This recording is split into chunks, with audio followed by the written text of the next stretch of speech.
I don't have a mic. Shit. Do I have a mic? Oh, I do. Test. Joe Ward, send me a text. Can you hear me? Yeah, I got it.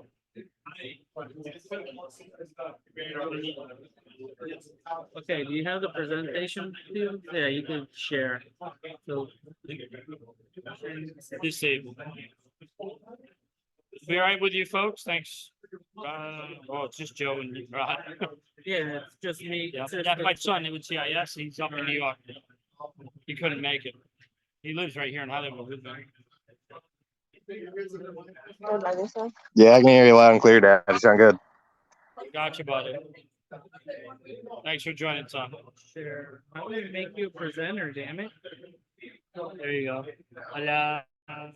Make those. Yeah, make them.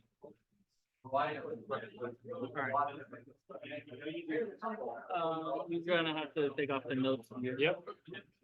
Display settings. No. No. Duplicate the slides. We good? Oh, click on your thing. For share the screen. Oh, yeah. Sure. Don't worry, it's already recording, so we'll get the. No. Share screen. Ready to roll? We're ready to roll. All right. I'm sorry, Jamie. Jamie Ward. What's the name of your presentation? Cybersecurity account. Cyber Hygiene 101 display.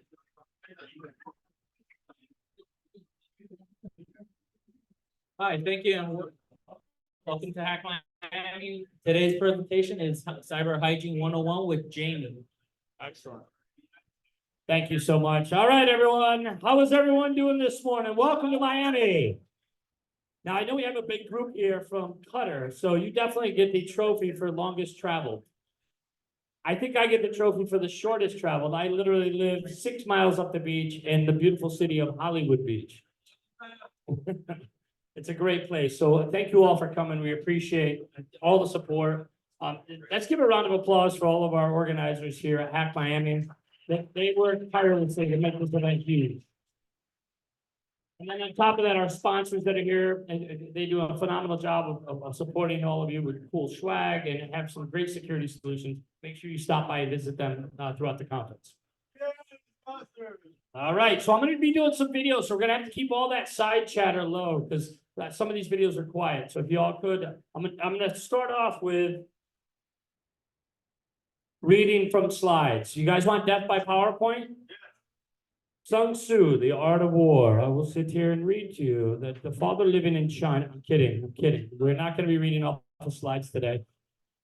I'm going to tell you some stories and bring cyber to a whole new level. A little bit about myself.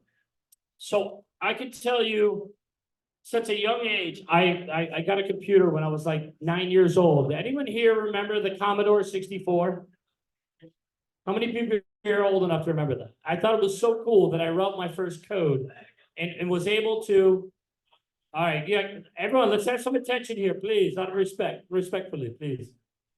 With regards to the cybersecurity world itself, it's came a long way.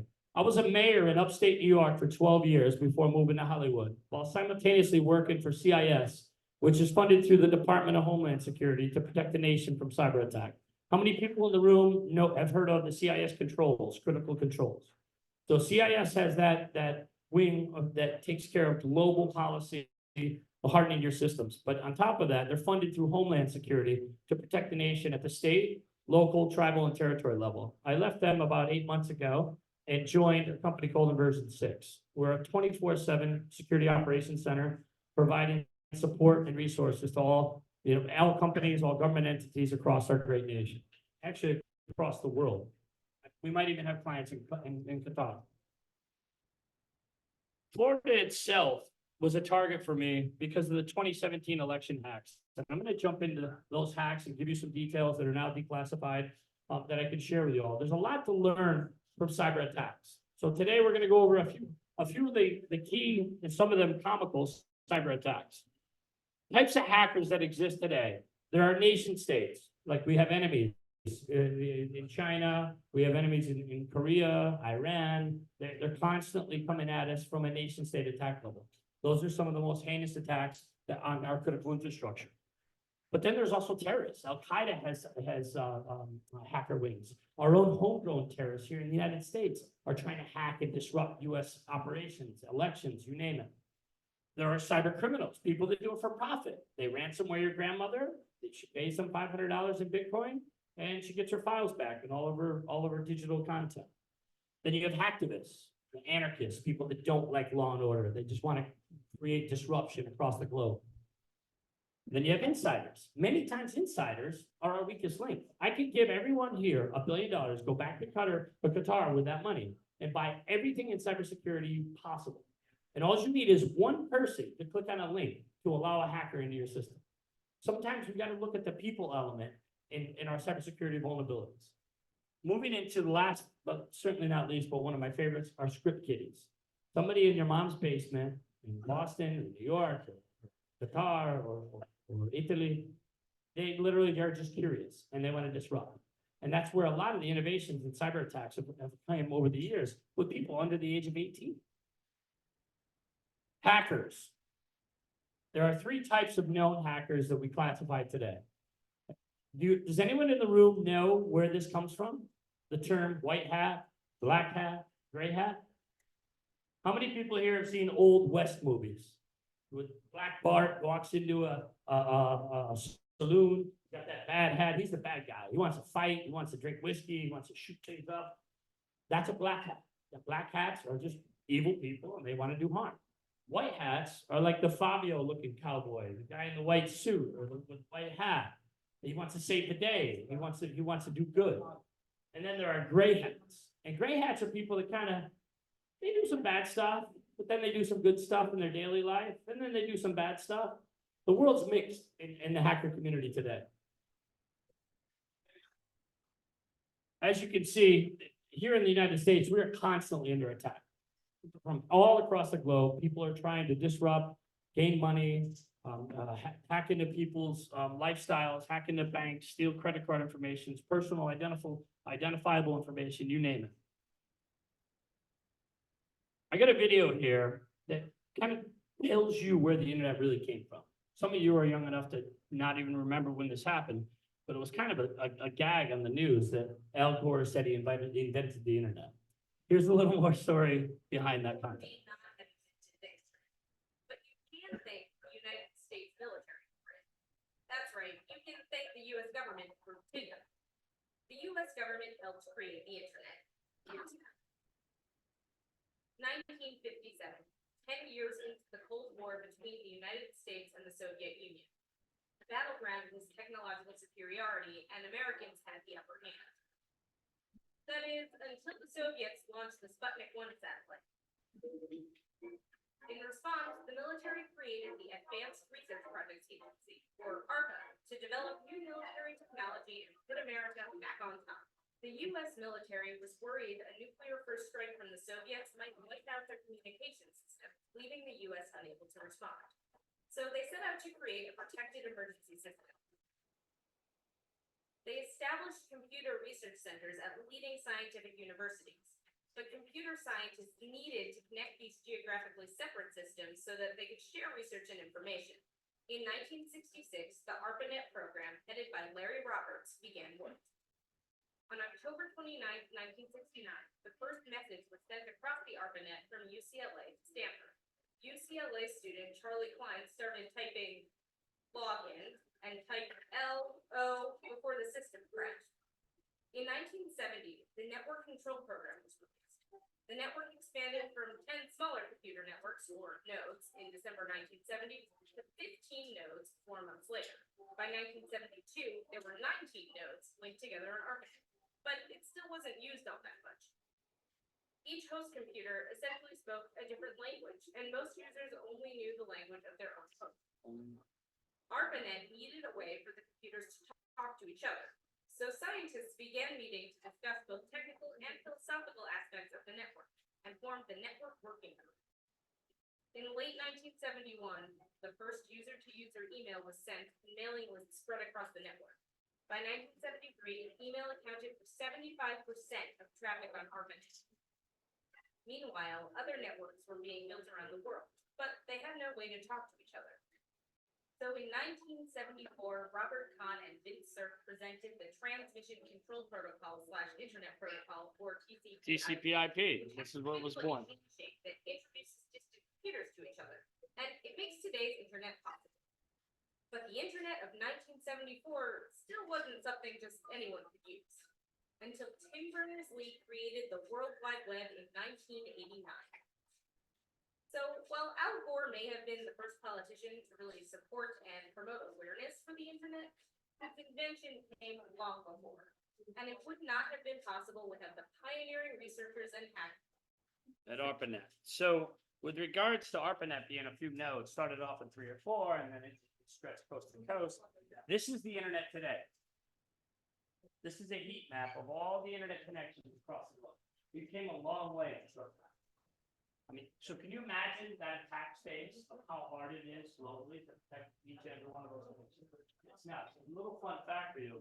Of the town of Mayfield, New York, was mayor for 12 years. Like I said, the gentleman that invented email and the at symbol was from my town. Pretty cool play. There's the passion we had. And I guess upstate New York is good for some things other than, you know, good apples and skiing. So a huge passion of my life when I started with CRS began in the election space. The election security space. How many people here remember the 2017 election hacks? So I'm gonna play this news broadcast and give some of the rhetoric that's put out there. But then I'm gonna give you some inside information on really what happened.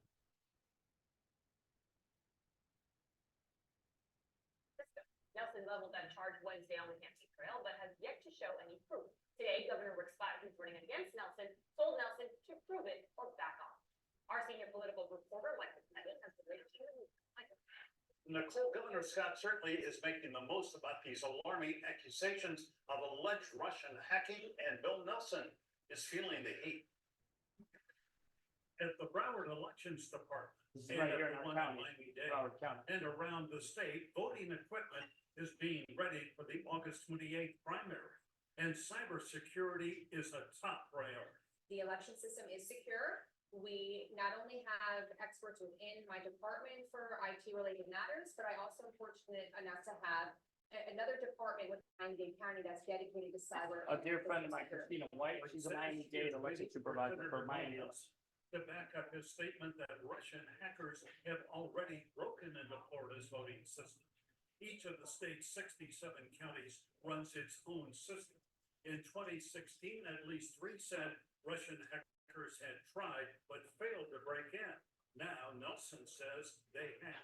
He told the Tampa Bay Times Russians have already penetrated certain counties in the state, and they now have free reign to move about. Are you aware of any breach, any hacking by Russians or anyone else of your election system? No, I have not become aware of that through reports or monitoring or anything. So we're waiting to hear more conclusive information. I asked Nelson's Senate office today and his campaign to explain where he got his information and which counties have reportedly been compromised. We got no reply. Nelson is taking. So just to save you a little bit of time, I'm gonna go into a little depth of that. The entire nation, the entire world, free world was in an uproar because they thought elections were being. So from a standpoint of what actually spurred this rhetoric, we can talk about this now. It was PLP red prior to 2018 elections. Basically, a Russian hacking group did access a voter registration database on a publicly facing website. But when I became mayor, I literally just requested that list and then emailed it. It's all your addresses, so I can come and knock on your door and ask for your vote. That's what this political rhetoric turned into. They downloaded an Excel file with all the addresses and phone numbers of people that are registered voters. It's public information. It wasn't that big of a hack. And number two, the elections in the state of Florida now have 67 counties fully protected. I personally drove around the entire state of Florida. We deployed a declassified sensor called Elbert, which is from the Einstein Project for Homeland Security. It's an IDS that sits on the inside of the firewall, just off the span or mirror port, monitoring for any signature alerts on recently declassified indicators, commercial signatures, and also custom signatures based on specific threat. Florida was the first state in the nation to be completely protected and monitored by a 24/7 security operations center. So if a hack occurs in less than 6 minutes, we're contacting those teams, so we would know immediately. But all of this was going on behind the scenes while I'm watching the news every day, flying around the country, and I'm like, this is where the misinformation, the disinformation in your jobs could get out of hand. And it just spurs more fear, and other people use it for political gain or monetary gain. To stop the WannaCry cyber attack. So how many people here remember WannaCry? So WannaCry virus would replicate across the network, many times be undetected. And this next story, I just want to share a story about a hacker. This is what I call a great hacker. This young man literally stopped WannaCry by creating a kill switch. And that code that he built, he gave away just for notoriety and recognition. So he literally could have sold this for millions and millions of dollars and then never have to work again. But unfortunately, something happened in his moral compass, and he decided to go to the dark side. To stop the WannaCry cyber attack was just arrested for creating a virus of his own. Marcus Hutchins, also known as Malware Tech, found a kill switch to stop the spread of the massive WannaCry ransomware attack earlier this year. But on Wednesday, he was arrested for his alleged involvement in the cybercrime of his own. Hutchins is accused of helping create and distribute a malware known as the Kronos Baking Trojan. Kronos was designed to allow hackers to collect and log bakers' online information. It was first made available in 2014 and has been marketed and distributed through Alpha Bay, a marketplace on the dark web. Alpha Bay has since been shut down by the DOJ. The bottom line, the man who helped stop the WannaCry hack was arrested on Wednesday. So quite funny that you have that gift and the ability to stop one of the world's most notorious cyber attacks, and then you get hemmed up on banking fraud. It's just people in today's day and age, I think with great power comes great responsibility, and we all have to kind of, follow our own compass. To stop the This is pretty comical here. So this attack kind of talks more about the Internet of Things world. You're all familiar with IoT devices, right? You've got cameras in your home, you've got doorbells, you've got cat feeders, you've got all kinds of different things that connect to the web. And you think you're safe with these devices because, they're from reputable companies like, major brands.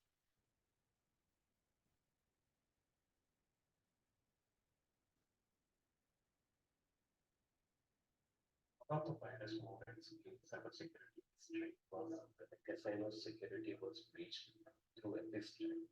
Who would have thought of A fish tank. A simple fish tank with a key to such a it became a casino decided to install a small thermostat to the fish tank, and this thermostat is connected to the casino thing. Usually, they would have a device that we should make it safe first. This would control who will access it and how data will email. Let choosing the right internet ports. This helps keep the device secure. In the case of the casino, it seems that they didn't take serious security steps and just set up the thermostat without giving it secure. A team of hackers were searching the internet for systems that weren't secure. They discovered a fish tank in a casino that had a smart thermostat. This thermostat, which was used to control the temperature in the fish tank. The hackers used the weak security in the fish tank's smart thermostat to break into the casino's computer network. This break-in went unnoticed by the casino security team at first. Once inside the network, the hackers moved laterally searching for the valuable data. They targeted the caseino's high roller database, which contained information. So think about that. The hackers access and extract data from the high roller database. This data includes personal details of the casino's founder. the breach is eventually detected not because of the initial entry to the breach stack, but due to the unusual amount of data from like the server's network and external message. Somewhere around 10 gigabytes. 10 gigabytes of data because of a fish tank thermostat. If you know what it is. Somebody thought it was a great idea to put something online and just not patch it, not understand it, not test it. I recommend any IoT, test it yourself. Do an ethical hack. On top of that, who's putting an IoT device on the main network? You should be VLANing. Everyone understand what VLAN is, right? You should be VLANing all IoT devices separate from your main network. So if one of them does have a breach, or multiple VLANs, so like your heating system separate from your AC, from your cameras, so that if there is a breach, it's a segmented network, and they don't have lateral east-west capability to take in. But I guess we live and we learn. So hopefully you'll all learn something from some of these hacks today, and then I'm going to go into solutions in cyber hygiene that will keep you safe from these types of attacks. 15/2020. This tweet was posted on Elon Musk's account. This is Send me brilliant, by the way. $1,000 This- worth, Brilliant. and I will return it to you for 2,000. This offer is valid for 30 minutes only. And below the tweet, there was the Bitcoin wallet number. The tweet looks like a scam, but it was posted on Elon Musk's official and verified account. The same tweet was posted on other popular accounts like Apple, Uber, Jeff Bezos, Bill Gates, Barack Obama, Joe Biden, Kanye West, and other big accounts that have millions of followers. Later, when it was discovered that this was the largest hacking operation in Twitter history, the company stopped the tweeting feature for all the well-known verified accounts until they discovered what exactly was happening. What wasn't expected was that the one responsible for the hack was actually a 17-year-old teenager. When they looked into his past, they discovered that he was a swindler and an old hacker who had been working in the field since he was 13 years old. And stole Bitcoin worth millions of dollars. He was also involved in drug dealing and murder crimes. How did a teenager manage to do all of this? And how did he manage to hack one of the greatest platforms? Keep watching the video.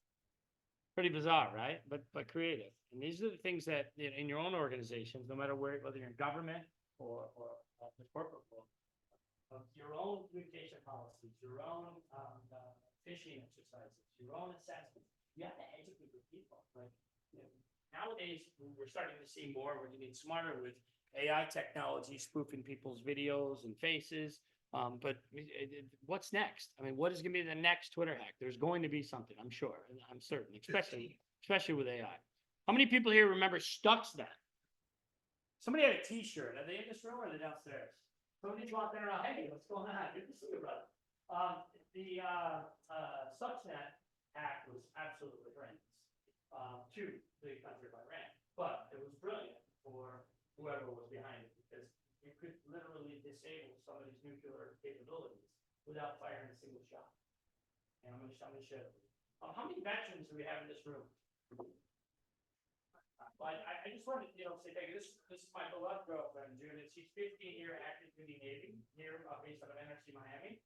And then our keynote speaker in the back as well as a Marine. So let's give a round of applause.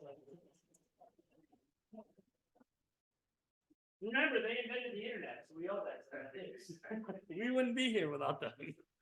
But yes, check out Stuxnet.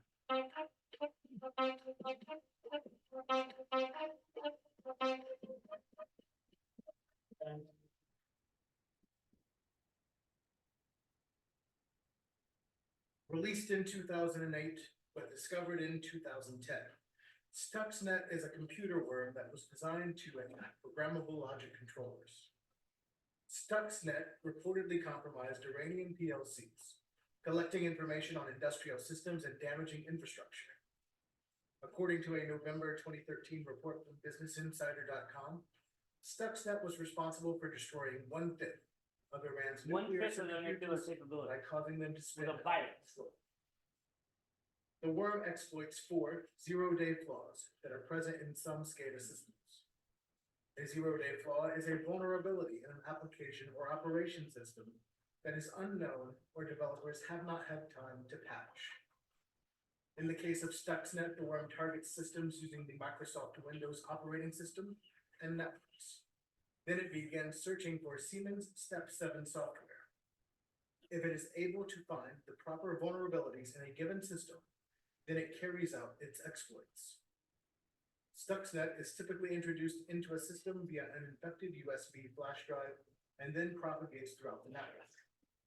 However, with the growing attachment to network infrastructure and the Internet of Things, there are more access points for individuals who are interested in gaining control of SCADA systems by using worms and viruses like Stuxnet. A good mission-critical operator should be able to run security maintenance and apply best practices to make sure SCADA systems are not compromised in order for the company to continue to run smoothly.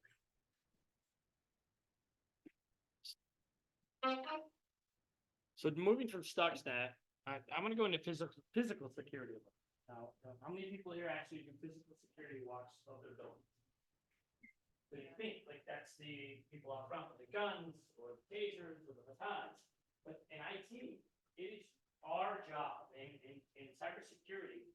Our role is to make sure nobody can gain access to our network, right? That's what we do. That's not just behind a keyboard.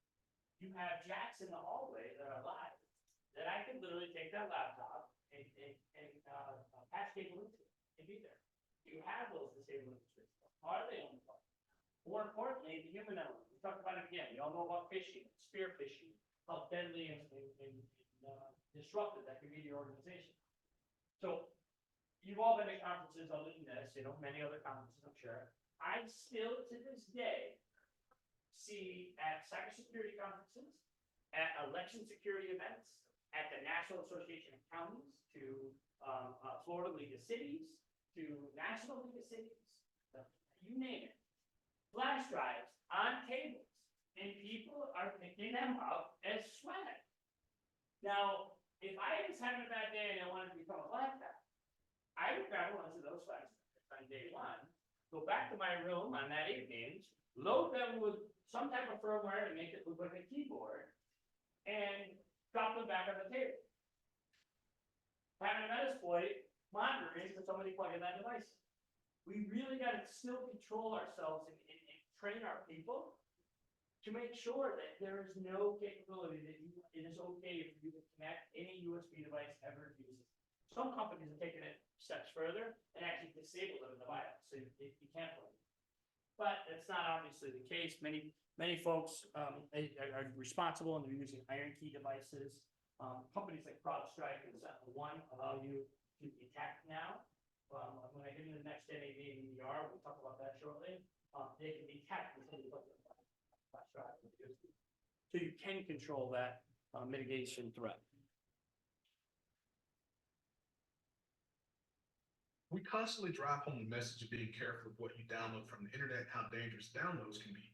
But one of the more devastating and harder to detect scenarios is plugging in a malicious or weaponized USB drive. We're going to take one which I've hardware hacked and make it appear as if it's a human interface device, or in this case, a keyboard to the operating system. The actual malicious payload is loaded into the firmware on this keyboard controller that's inside here, as opposed to just being a file on an actual USB drive. So essentially, this thing is not a USB drive at all. It just appears to be one. And the fact that it's not actually external storage means Windows Security will treat it differently. Because after all, what harm could come from plugging in a USB keyboard? What you actually see here on my screen is I've got a listener in Metasploit waiting for someone somewhere to plug a drive just like this one in, because when they plug it in, the hardware code that I've firmware hacked into this drive is going to tell their machine to actually connect back to my machine. And it's going to do that in the form of sending actual keystrokes to their keyboard and having them type the code up for me on the machine as if I were sitting at the machine typing the code. Almost like having an alien plug into your brain and type something. So let's go ahead and look at what's happening on my screen as we wait for the victim to plug in the drive. So right about now, we see that nothing's going on my screen. It's just waiting. And now the victim is plugging in the drive. And as you can see, as a result of them plugging it in, I now have a command shell on that victim's machine, which we at that point can completely take control of. I can do IP config, I can get a list of files on that machine, and I can even write a file to this machine's desktop and have it control that machine if I wanted to do that at this point. So from here on, that machine belongs to me, and all the victim had to do was simply plug in this drive, not do anything else, and the rest was on automatic. So right now, if I took a flash drive and I put Rod Soto's Bitcoin locker or Bitcoin wallet, and I dropped it in the parking lot, how many people do you think would pick that up and plug it in? Probably almost 90%, right? It's not or carry on or whatever you're doing. But so we gotta think about that, you know, like what, be careful about device. If it's got a brand new device in the package, I could literally take that and bring it home, unpackage it carefully, load something on it, put it back, and go return it to Walmart. Just wait for the bill. So the physical security part is definitely important, and it happens. It's real. It's not in the movies anymore. This is happening each and every day. Now into some fun stuff. So a little bit of humor comes with this, and then actually the next two slides. But let me kick this one. Montana TV station is beefing up its computer security after hackers used the station to broadcast a phony zombie alert. Authorities in your area have reported that the bodies of the dead are rising from their graves and attacking the The phony emergency alert came during a broadcast of the Steve Wilkos show saying bodies rising from their graves. TV engineers pulled it off the air and replaced it with an apology, but not before it got broadcast over much of Montana. They haven't thought that. Poor people in Montana. All right, so this is one of the most notable hacks in the world because it impacted so many people. When I was at CIS, still at the time, when we announced this vulnerability, CIS is constantly reporting vulnerabilities that are in the wild and reminding people to patch. And when this occurred, that notification went out like 4 to 5 months before Equifax got hacked. They didn't patch a single server. They didn't patch a server with a known vulnerability. We're going to get into patching and how important that is shortly. But let me just give you a little context if you're not familiar with this hack.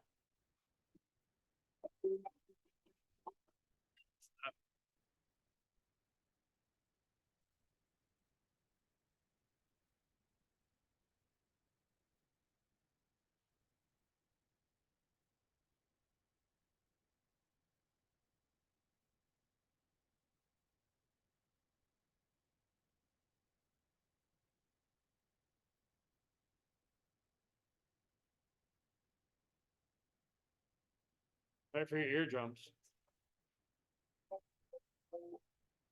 143 million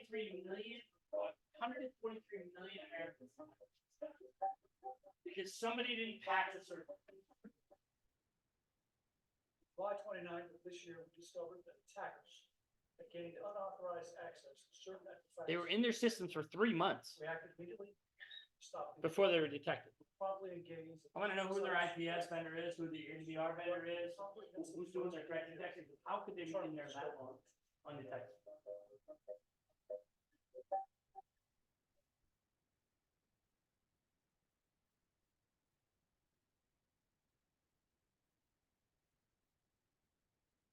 $209,000 credit card numbers.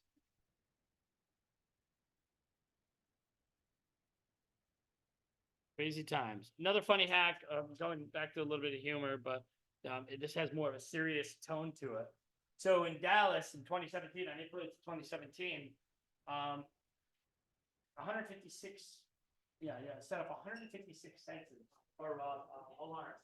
They had tornado alarms or warning alarms, like they went off for a period of 95 minutes. So you can imagine nobody could hear, work, or do anything. They were thinking the world was coming to an end, nuclear bomb or tornado, whatever happened. The biggest, scariest part of this is the 911 call center. It had a 6-minute wait time because everyone was calling 911. So think about somebody just is in a car accident, somebody is having an asthma attack, somebody with medical attention. 6-minute wait time per call. So that type of disruption, well, it might have been funny in the beginning, had some serious consequences afterwards. Hardware, back to hardware. Has anyone ever seen this before? Keep your eye right here on the right side of the screen. Whoop. You see that small chip that is embedded in the board from a Chinese manufacturer for a network card. That was discovered by an engineer at Google. They actually looked at the hardware that closely and inspected it and said, what is this chip doing? Physical security and inspection of your hardware is absolutely critical. That device had software on it that would log all the traffic and reroute it to a different location somewhere in mainland China. And they were shipped to Apple and Amazon. It's a tiny chip. Look how small that chip is. And it's real. And of course, we don't know who did it in China, just that's where the data was being routed to from that card. And that engineer should be, retired and be paid the biggest bug bounty in the world, because he not only just stopped, that happening at Google, but what other companies were buying this card? 30 US companies. So jumping into security, we talked about some hacks and how things can be scary out there, but how do we stay safe? How do we protect our organization? How do we be the best that we could possibly be today? Well, it's a broad listing and spectrum of things to do. Whether you're on the cloud, whether you're private cloud or public cloud, on-prem, off-prem, perimeter security, network security, endpoint security, application security, data security, outside threats, insider threats, all across the board. It's a lot, right? I mean, it's like a word salad. Where do I start? You just throw a dart at it and just say, well, I'm going to start with endpoints, or maybe I'm going to go with IDS, IPS, or maybe I'm going to have my SIM logs, absolutely monitored 24/7, 365. Getting into some of the things that are passionate, and I simplified it into about 6 key services that are important for any organization. And yeah, I know we do this on a daily basis. We know we're supposed to back up. Yeah, we know that we back up. But talking about backups, how many people in the room have an organization or government entity that they work for that does redundancy backups? Cloud and on-prem, or just cloud, or just on-prem? Oh. And we have an expert in the back of the room who's been in this business a long time for incident response. And I'd like to get your opinion on, are you seeing more people actually doing on-prem and cloud in today's day and age? Because cloud, when it first came out, was sexy. It was like everything's taken care of. If there was a hurricane, we have data centers across the US. But then when there's cloud outages or fiber rings that break, you have no access to your data. I'd like to get a little bit of your input. What's your thoughts on having redundancy of on-prem and cloud backups? Yeah. Well, for us corporately, we still do use some cloud, but cloud just needs something else. Yeah. But overall trending seems to be going back in-house. Yeah. The exceptions seem to be GPU farming. People need a lot of that because I think the cooling is so expensive. As aside to like a normal structure. But no, it's definitely going back to that. And I was going to say this at the end, but while we're at it, we're talking about dwell time. Yeah. Average dwell time that we see is about 267 days. Wow. So, and that's for detection. After that, it trickles off, but it goes on to sometimes infinity. Wow. So I assume that's part of that. Awesome. No, thank you. So multi-factor authentication, obviously we know we're supposed to do it, but how many people are still using tokens, RSA tokens? Are we doing, cell phone notification, SMS notification? From a 2-factor standpoint, it's almost like if we don't do it in our personal lives, we're going to be compromised. If we don't do it at work, we're going to be compromised. But people forget. Like, how many people have a Facebook without 2-factor? I bet you there's people in this room that have a social media account without 2-factor. That's giving them access to something in your life, and then they can say that true hacker. If they want to take up, your digital life, they're going to start somewhere, and we need to think like that. And then getting into next gen AV, EDR, XDR. How many people here know what a next gen AV is or EDR? Are you familiar with the topic of point? So previously, we had antivirus from Symantec, with Norton Antivirus, we had, companies like ESET, you name it, Happy, and they would literally detect threats on your machine from scanning. Where they update your virus definition list once a week. I remember when it used to be once a week, now it's daily, but it's not active monitoring, active scanning. It actually has to, you take a flash drive and you load something into it, it won't know there's something bad on it until you execute the file or you run that scan.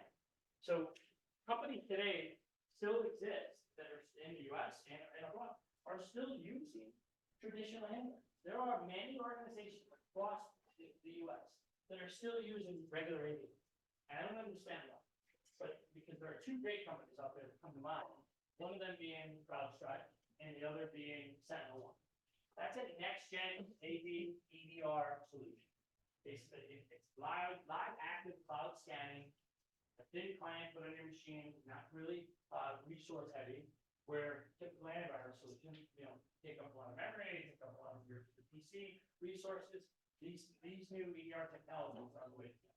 And if you haven't, looked into them, there's many of them out there. Cortex XDR, you name the company that got it. My two favorite are CrowdStrike and SentinelOne, just because they're the biggest in the industry. And I deployed 150,000 of them in the island of Puerto Rico, where we did a complete deployment. The island was getting hacked like crazy after Hurricane Maria. So the governor and I came up with a plan, and we deployed every endpoint in Puerto Rico is now protected with CrowdStrike's EDR solution. So, and since then, in 18 months, they have not had a single cyber attack. So it works. Getting into IDS, IPS threat detection. So obviously protecting your endpoints is very, very critical. But also at the network level, you have lateral movement that goes across east-west traffic. You have north-south traffic continuously.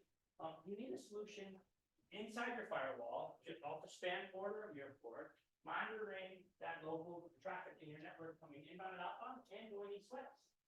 Many folks think that just protecting the endpoint is there, but from a network level, you could literally stop many attacks right at that before they hit a machine.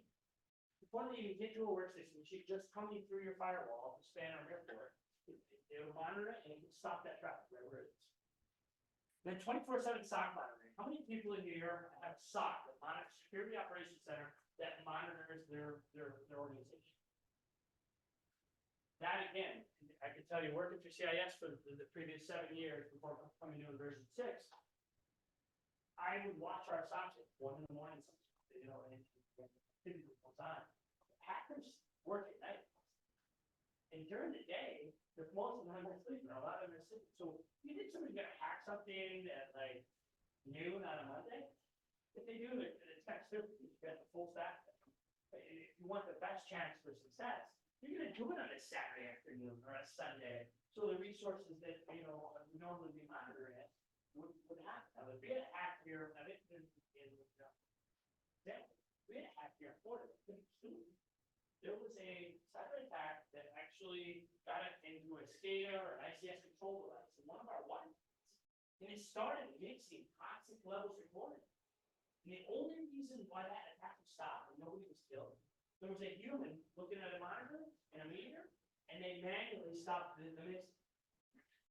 That's catastrophic. Chlorine itself, no joke. It'll keep the skin off your head. Raw chlorine will literally eat your skin. And can you imagine if they pump that into the water system? Crazy. Vulnerability scanning. How do we stay safe with vulnerability? How many people here do a regular vulnerability scan? Once a month, once a quarter, once a year? What's your timeline? How often? All the time. So there's companies out there, and many of them that do it for you, and you have. One thing I want to talk about with vulnerability scanning that's important is you run a vulnerability scan, whether you do it yourself using Rapid7, Qualys, or any of the big vendors out there. You get a daunting remediation list. And most of the people that I've interacted with don't really complete it 100%. They're like, I gotta go fix all this. There's a Cobalt server on there. That thing's old. I can't believe it. It should be out of your network.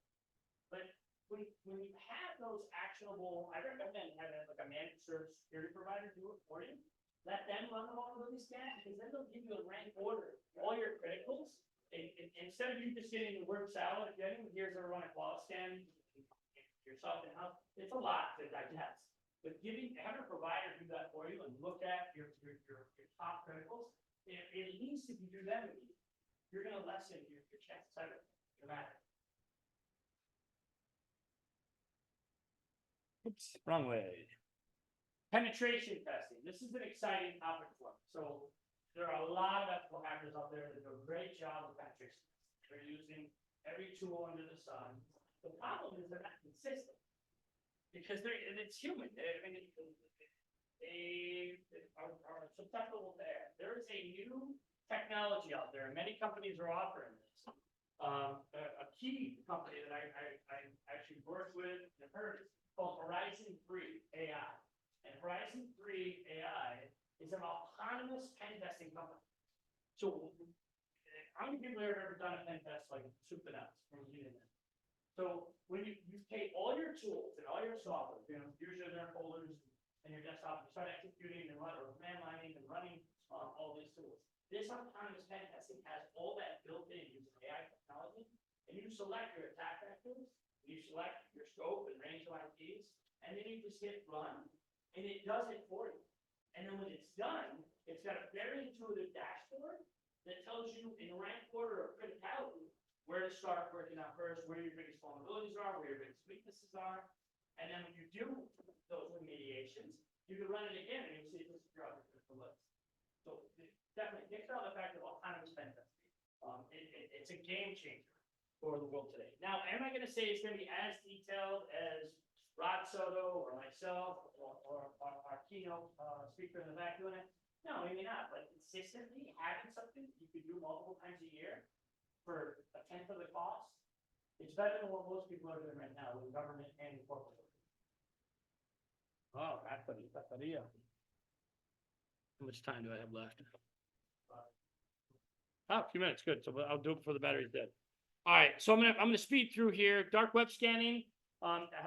There's services out there in today's day and age. There's a lot of breaches that occur. I'd recommend reaching out to a vendor for dark web scanning. Let them scrub your organization, see all your credentials are out there. At least if you know you're out there, you can do something about it. We've done dark web scans in a version 6, and if people haven't even changed their password, some of the credentials on there are active passwords of the people that are up there. So it's a simple, novelty service that doesn't cost a lot of money, but it's an important thing to do.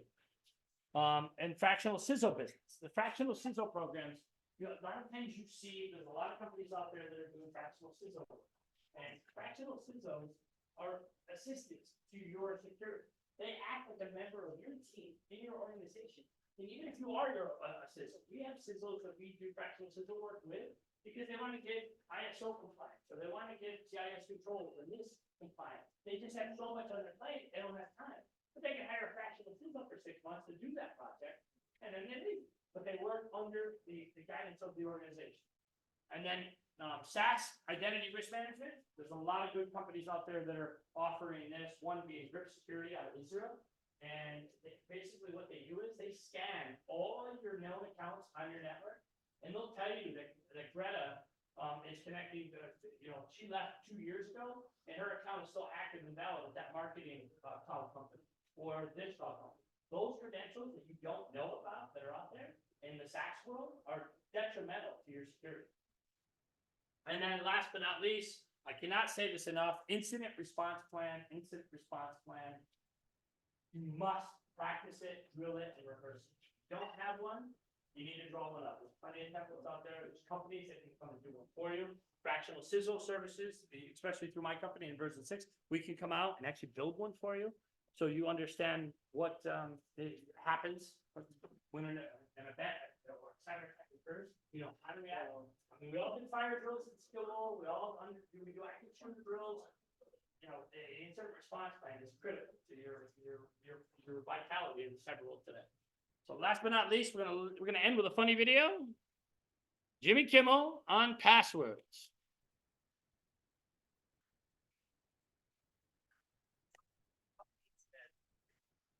About safety and privacy of their information, that after President Obama has unveiled a number of new proposals proposal this week to crack down on hackers, and he plans to address this in his State of the Union speech on Tuesday. And it's great that the government is working on this, but the truth of the matter is, we need to do a better job of protecting ourselves. You know,